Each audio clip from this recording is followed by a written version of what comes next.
StraightallDay.com. Baldwin, WorkOnYourGameUniversity.com. I heard someone talking about this, and there are videos and documentaries you can find on YouTube talking about this, that in the Chinese culture, especially in the tech industry or any other high intensity industry where people work, they have this concept called the 996. 996, and what it stands for is you work from 9 a.m. to 9 p.m. 6 days a week, and that's your life. I saw this video, this is probably maybe 2 years ago. It was on YouTube, and there's a bunch of videos like this on YouTube, but this guy who worked might have been Japan, I don't know if it was China, might have been Japan, but it was a similar thing of like him going to work every day and what his life was like, because his life was all based around going to work and just trying to advance in his career. But this 996 thing, if you do the math on that, that's a 72-hour week. That's a lot more than a 4-hour work week like Tim Ferriss talked about in his book.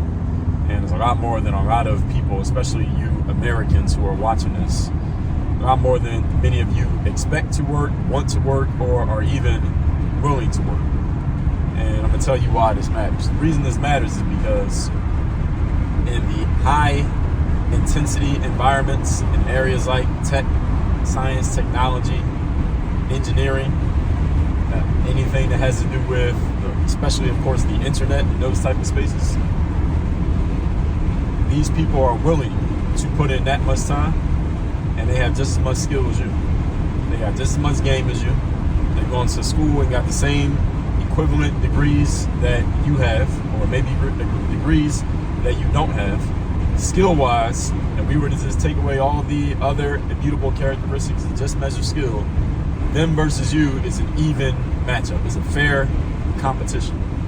And if they're willing to work 72 hours a week, and it's their culture, it's the standard to work 72 hours a week, and you want to work 40 hours, or you're bitching because the boss wants you to do overtime, even if they'll pay you for the overtime, but you're bitching just because you have to work it, it's not even about the money for you, because you want work-life balance, or you want some type of quote-unquote life outside of work, or you want to be at your kids' soccer games at 6 p.m. on Tuesday and Thursday. Understand that when you and these folks who are working this 996 lifestyle, when you and them meet, they're not just going to beat you. They're going to kick your ass. They're going to break their foot by kicking your ass. Why? Because they're putting more time and more effort in than you are. Now, let me be clear. This is not to say that just putting in more work than another person is going to be the key difference.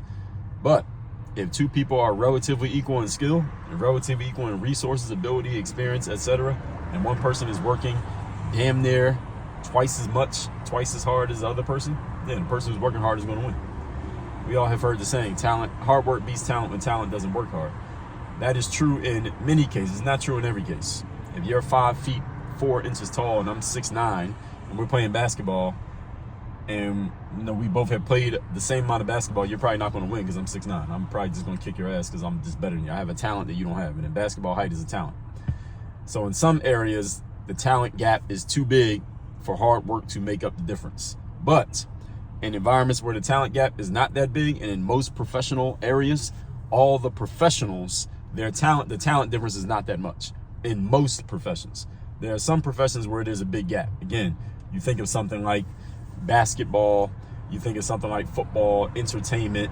Those are exceptional spaces where you have to have a certain amount of genetic talent. You got to be born with that to even get in the game in the first place. So I'm not talking about those. I'm talking about the professions that anyone could theoretically get into if they just go get the right information, knowledge, learning, education, accreditation, that kind of stuff. Those spaces, when everyone is relatively equal in skill, and the difference between the best person and the worst person skill-wise is only like this much, not like this much, whoever's putting in the most effort, whoever's willing to put in the most time, they're going to win. And when you meet that person, they're going to beat you. They're going to beat you easily. Now, I'm bringing up China for a specific reason, because right now in the United States, we have for a long time been the dominant world power in a lot of areas like science, technology, engineering, math, finance, all of these things, military, advancing faster than everybody else, and everybody's been trying to follow us. But do not become so arrogant, Americans, as to think that just because that's the way it has been, that's the way it will continue to be.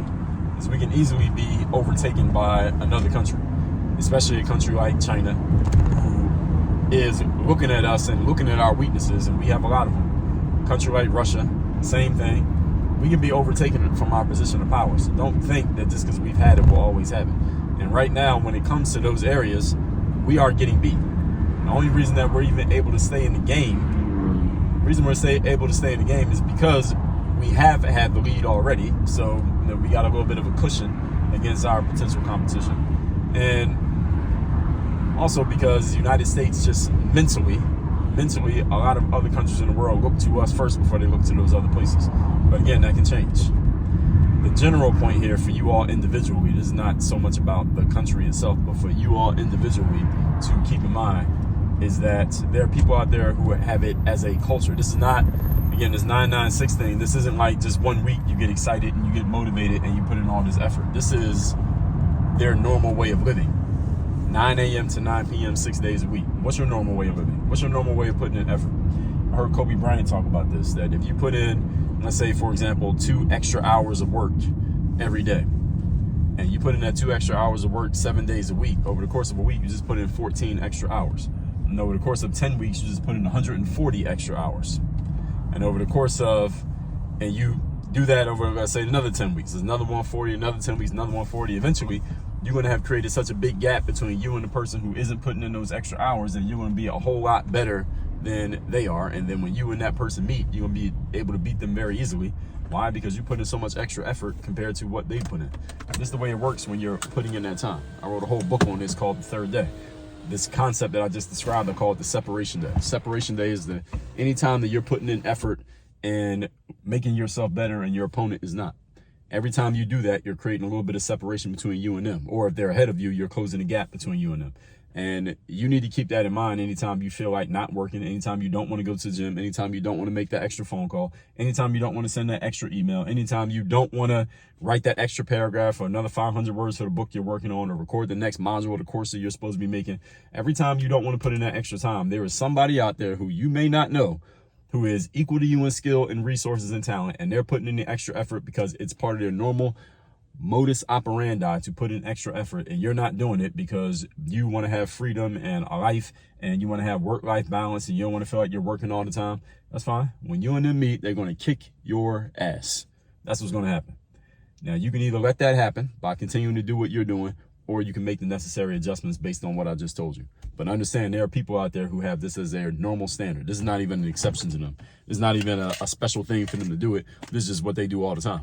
They don't even think about any alternatives. The question is, how do you think? And then what are your behaviors? WorkOnYourGameUniversity.com. You want to work with me directly, and we can get a strategy and a system in place for what you're going to do in that time that you're putting the work in. I'll help you out. Go to WorkOnYourGameUniversity.com. Have me as your personal coach, and let's get to it. Work on your game.